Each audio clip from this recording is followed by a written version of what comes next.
안녕하세요, 돈공부 이정성입니다. 오늘도 아침 출근길 영상 한번 찍어보겠습니다. 매일 돈 공부하는 남자 돈공부 이정성. 오늘 해볼 이야기는 라브에 대해서 한번 이야기해 보겠습니다. LABU. 네, 바이오 세배, 미국 바이오 작은 스몰 바이오텍. 네, 세배 레버리지 상품입니다. 여기에 대해서 한번 이야기해 보겠습니다. 라브 들어보신 분도 있고 못 들어보신 분들이 대부분일 것 같으십니다. 유명한 ETF 종목은 아니니까요. 이 ETF에 대해서 이제 오늘 한번 이야기해 볼 건데요. 미국 스몰 바이오텍. 네. 일단은 이 라브란 종목을 아마 검색을 해보시면 차트를 보시면은 네, 굉장히 위험한 종목인 걸 알 수 있습니다. 고점 대비 90% 이렇게 내려와 있는 거 보실 수 있으실 것 같고요. 종목 추천이나 이런 부분은 아닙니다. 돈 공부, 라브 이제 공부 한번 해보는 겁니다. 세배 레버리지. 예, 세배 레버리지 종목이 어떤 거냐면 어떤 한 배짜리 자산이 있습니다. 예를 들면 이제 XBI가 있습니다. 라브에 대해서는 우리가 TQQQ라고 이제 나스닥에 보면은 세배 레버리지 종목이 있지 않습니까? 예, 그 종목의 한 배짜리 종목은 QQQ입니다. 그래서 이게 어떤 거냐면 하루, 그러니까 원데이, 하루의 어떤 주식의 변화량이 있을 겁니다. 한 배짜리가 1% 만약에 변동을 했다 치면 세배 레버리지는 3%가 움직이게끔 설계되어 있는 제품입니다. 한 배짜리 만약에 나스닥 지수가 오늘 1% 올랐다 그러면 QQQ는 1%가 오릅니다. TQQQ는 3%가 오릅니다. 자, 미국에는 이제 작은 바이오텍이 한 200개 정도 있는데요. 주요 종목들이 그 200개를 묶어서 지수를 만들어 놓은 게 XBI입니다. 큰 바이오 회사 말고 작은 바이오 회사, 소형 바이오 회사들을 묶은 건데요. 이 회사들이 이제 움직이면 그거의 평균 값이 XBI에 반영이 되겠죠. 그래서 1%가 움직였다 그러면은 라브는 이제 3%가 움직이는 겁니다. 그러면은 라브가 왜 고점 대비 90%씩 이렇게 폭락했느냐? 미국에 있는 작은 바이오 회사들이 하락을 심하게 했기 때문에 30%만 하락해도 어떻게 되죠? 라브는 90% 하락하게 되겠죠. 근데 한 배짜리가 지금 고점 대비 아마 60% 이상 하락했을 겁니다. 최저점은 70% 이상 하락했습니다. 그러다 보니까 당연히 얘는 90 몇 %씩 하락했죠. 곱하기 3 해보면. 네. 그런데 0%가 되질 않습니다. 하루의 움직임에 이제 세배를 추정하니까요. 하루 동안 30%가 하락하지 않는 이상은 0%가 되진 않겠죠. 이게 이제 그 다음 날 또 그 가격 대비 하루 동안의 움직임. 요걸 추정하는데요. 자, 이게 세배 레버리지 ETF 상품이고 라브는 그 세배 레버리지 ETF 상품 중에서도 이제 바이오 중에서도 이제 소형 바이오, 미국에 있는 작은 바이오 회사들의 주가 움직임을 추정하는 그런 상품입니다. 이건 투자 권위도 아니고 위험한 상품이 좀 많이 움직이니까 이번에 그 2-3년간 주식시장에서 가장 큰 어떤 이슈가 하나가 있다 그러면 금리 상승일 겁니다. 금리가 많이 올랐죠. 연준에서 가파르게 금리를 올렸고요. 이 금리가 오르면 가장 큰 타격을 받는, 금리에 가장 예민하게 반응하는 섹터가 있는데요. 그게 바이오 섹터입니다. 바이오 섹터는 금리가 오르면서 엄청난 하락을 한 거죠. 당연한 이야기인 게 이 연구를 하는 거지 않습니까? 신약을 연구하는 그런 회사들이다 보니까 미래에 언제 신약이 완성이 될지, 그리고 완성은 되는 건지 불투명하지 않습니까? FDA 승인을 받아야지 될 거죠. 임상, 1상, 2상, 3상 해가지고. 그런데 이게 전체적인 확률이 10% 정도라고 하더라고요. 그럼 200개 업체 중에서 20개 정도만 성공하고 나머지 180개는 이제 3상 통과를 못 하겠죠. 물론 파이프라인이 한 개만 있는 회사들은 아니고 되게 파이프라인이 여러 개니까 어쨌든 통과를 못 할 겁니다. 어떤 회사는 아예. 그래서 뭐 휴지 조각이 되겠죠. 또 통과를 하는 회사는 뭐 로또 당첨된 것처럼 엄청 오르는 겁니다.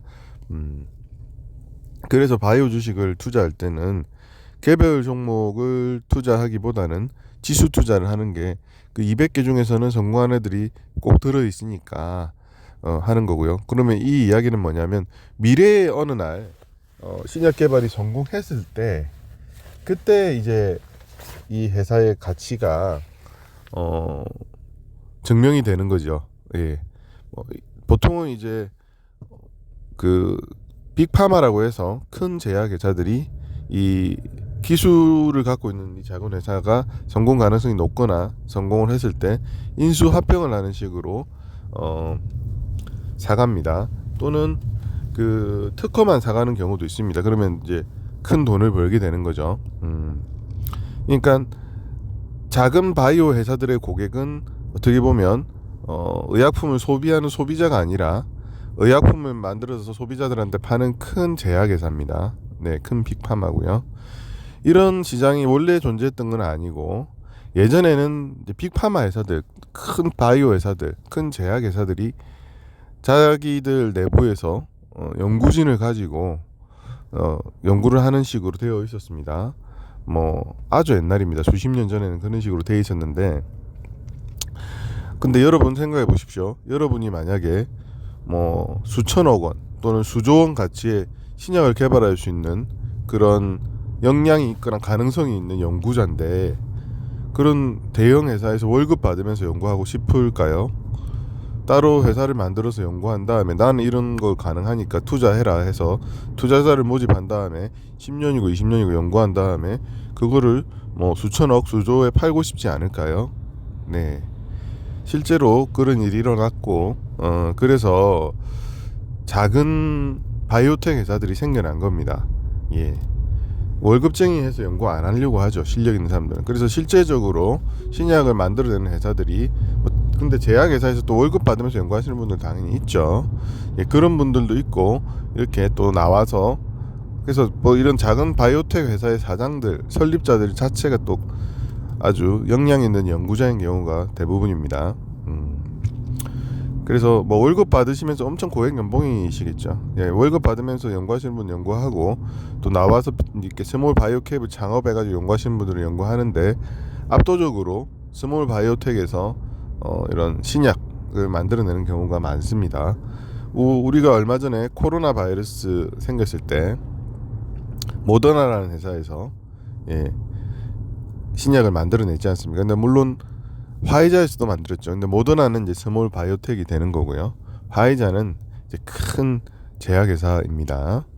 그래서 이런 작은 바이오텍들은 미래의 어느 날 자기들의 연구가 큰 성과를 내야지 되고 또 낼 수 없을 수도 있고 이런 미래의 어떤 이익을 현재의 가치로 이제 평가해서 주가가 계산이 되는 회사들인데요. 그러다 보니까 미래의 어떤 생길 돈의 가치, 10년 뒤에 100만 원의 가치를 지금으로 보면 얼마일까? 네. 만약에 금리가 0%면 10년 뒤에 100만 원은 거의 뭐 90만 원, 뭐 95만 원 이렇게 해도 사가는 사람이 있을 겁니다.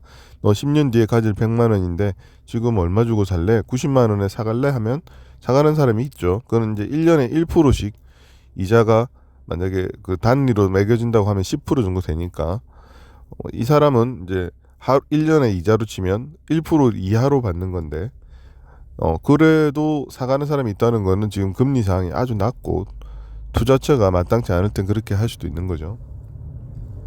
근데 만약에 금리가 높습니다. 지금같이 뭐 기준금리가 5% 정도 된다 그러면 절대로 10년 뒤에 100만 원을 90만 원에 사는 사람은 절대 없겠죠. 어떤 사람은 10만 원에도 안 사지 않겠습니까? 네. 그렇게 되니까 미래 100만 원의 가치는 금리하고 상관관계가 아주 높고 금리가 오르면 미래의 돈의 가치는 급격하게 떨어집니다.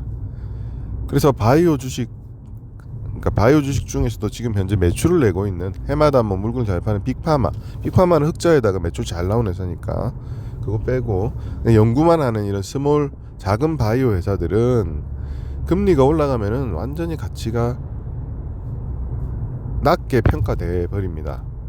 근데 반대로 금리가 다시 내려가게 된다 그러면 그 가치는 어떻게 될까요? 네, 다시 더 높게 평가되겠죠.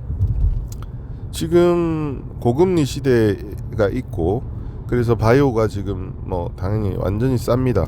어느 정도 싸냐면 시가총액의 뭐 10분의 1에, 그러니까 자기가 보유한 현금이 1,000만 원인데 100만 원에 거래되는 회사도 있을 정도입니다. 시가총액이 보유 현금의 10분의 1에 거래되는 회사도 있을 정도고 3분의 1에 거래되는 회사도 있을 정도입니다.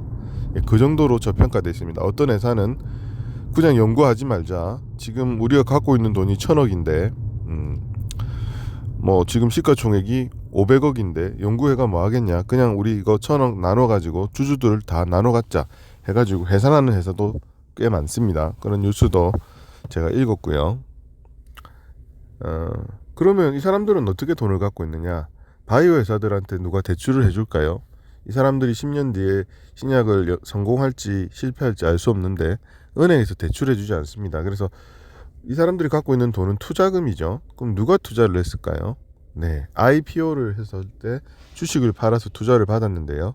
그때가 언제였냐면 2020년 코로나 꼭지였습니다. 코로나 꼭지에서 엄청나게 비싼 가격에, 그때는 XBI가 엄청나게 비쌌고요. 금리도 낮았죠. 그래서 엄청나게 많은 돈을 수혈해서 회사들이 돈을 빵빵하게 갖고 있습니다. 그래서 그 갖고 있는 돈보다 시총이 더 쪼그라들어서 작은 정도까지도 갖고 있고, 그거는 이제 앞으로 10년 동안 계속 연구를 하는데 써야 될 돈이긴 한데, 뭐 연구하는 것보다 지금 보니까 시총 대비 현금이 너무 많으니까 주주들한테는 나눠주고 회사를 해산하는 일까지도 있습니다. 자, 그리고 빅파마들이 아까 제가 말씀드렸는데 주요 작은 회사들을 소모한다고 이제 그 인수해가지고 또는 특허를 사간다고 했는데요. 이 특허라는 게 엄청 중요합니다. 특허가 걸려 있어야지 고마진의 어떤 의약품을 판매할 수 있습니다. 그런데 특허가 만료되면 카피약들이 막 나와서 마진율이 떨어지거든요. 근데 이 특허가 우리 보면 뭐 전세철에 보면 전세 몰리는 시절이 있고 이사철이 있고 이런 식으로 돼 있듯이 이 특허도 특허 만료가 모여 있는 해가 있습니다. 네, 지금 26, 27, 28 요렇게 특허 만료가 어마어마하게 몰려 있거든요. 빅파마들은 자기들이 잘 장사하던 회사들이 이제 특허가 다 만료돼서 끝나가니까 새롭게 특허가 있는 약품들 그 라인업을 딱 구성해야 될 필요성이 있습니다. 그러면 이제 그때 사는 것들이 작은 스몰캡 바이오 주식들인데, 이 스몰캡 바이오 주식들이 지금 싸져 있는 상태에다가 자기들이 또 필요해지면은 막 사겠죠. 그게 이제 26, 27, 28년이 될 겁니다. 지금 24년이니까 2, 3년 남았죠. 그리고 거기에 또 금리가 인하되는 게 물려가지고 뭐 올해부터 금리 인하 시작할 수도 있다고 하는데, 저는 뭐 올해 시작 안 해도 되는데 내년쯤 해도 되고 뭐 크게 상관없습니다. 근데 금리 인하가 이제 시작되기 시작하고, 그리고 그 특허 절벽이 만나는 해가 이제 2, 3년 앞인 거죠. 그리고 지금은 매우 주가가 싼 상태고요. 그래서 바이오 주식은 지금 뭐 사기 좋고요. 올해 금리 약이 조금만 나오니까 굉장히 많이 반등을 했는데요.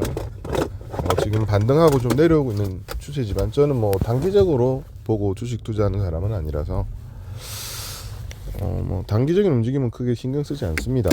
근데 이제 3년 이렇게 보고 뭐 4년 이렇게 보고 가는 거고요. 저는 이 라브 주식을 제가 일부 보유하고 있는데, 다시 한번 말씀드리지만 종목 추천 아닙니다.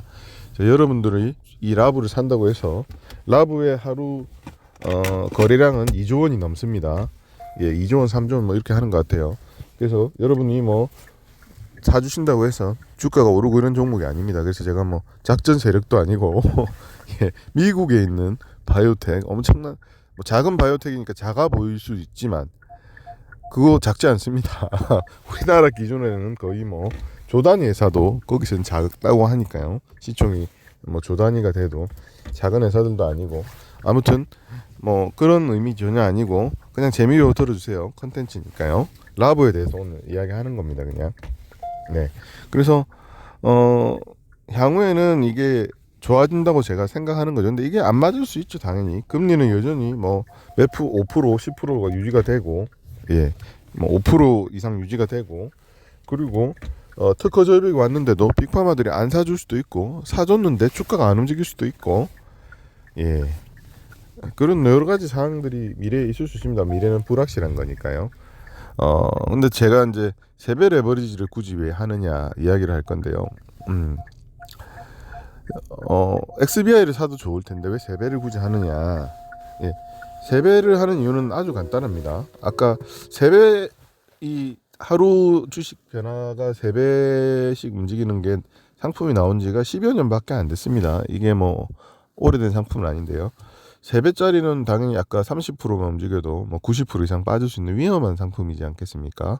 그래서 이런 위험한 상품에 전 재산을 넣거나 또는 빚까지 내서 넣으면 3배 레버리지도 위험한데 거기 또 레버리지 쓰는 거니까 얼마나 위험하겠습니까? 근데 여러분, 예를 들어서 내가 1,000만 원을 투자할 수 있는 사람이라고 합시다. 주식에. 그럼 1,000만 원을 투자하지 말고 거기 333만 원을 3배 레버리지를 산다고 한번 해보겠습니다. 그러면은 666만 원을 현금으로 가지고 있을 수 있지 않습니까? 1,000만 원이 풀로 들어가 있으면 그냥 그 산 시점에서 가만히 놔둬야 되지만 333만 원이 들어가 있고 666만 원이 이렇게 현금으로 갖고 있는 경우는 이게 완전히 마이너스 90% 됐을 때는 현금 갖고 있는 666만 원으로 뭐 한 100만 원, 200만 원 지물도 탈 수 있겠죠. 그리고 어떤 내가 살면서 돈이 필요해졌을 때 1,000만 원 XBI를 팔아가지고 돈을 만들어서 뭐 생활비를 쓴다든지 사업 자금을 써야 될 수도 있는데 그 333만 원을 3배 레버리지에 넣어놓고 666만 원을 현금으로 갖고 있으면 그 333만 원의 3배를 팔지 않아도 666만 원은 제가 필요할 때 돈을 쓸 수 있지 않습니까? 그러니까 샀다 팔았다 하지 않고 가만히 놔두면 되죠. 저는 3배 레버리지를 이런 식으로 샀기 때문에 3배 레버리지 라브를 산 지가 지금 벌써 3년이 훨씬 넘은 것 같은데 훌쩍 뭐 4년 다 돼가는 것 같은데 그동안 저는 팔지 않았습니다. 네, 팔지 않고 아까처럼 뭐 많이 하락했을 때 더 샀죠. 가지고 있는 현금으로. 그러니까 그게 뭐 이렇게 제가 뭐 움직일 수 있는 폭이 좋지 않습니까? 1,000만 원 투자한 효과가 나지 않습니까? 333만 원. 정확하게 뭐 이게 3배 이렇게 할가 아니라 하루에 변동을 3배로 추정하는 거지만 느낌이 비슷하게 납니다. 네, 그래서 그리고 장점 현찰을 갖고 있으니까 많이 폭락했을 때 더 살 수 있는 장점도 있고 또 현찰을 갖고 있으니까 그 현찰을 필요할 때 쓸 수 있는 장점도 있고 그러니까 작은 현찰로 큰 돈을 넣은 것 같은 효과가 나지 않습니까? 말 그대로 레버리지가 되지 않습니까? 예. 당연히 이제 1,000만 원을 전부 다 3배 레버리지 넣으면 위험하겠죠. 내가 1,000만 원을 투자할 건데 333만 원을 3배 레버리지에 넣는 거. 이 같은 거죠. 그런데 장점은 또 많이 발생하니까 그래서 이용하는 거고요. XBI 투자하는 것 대신 라브를 투자하는 이유에 대해서 라브에 대해서 오늘 한번 방송 찍어봤습니다. 고맙습니다.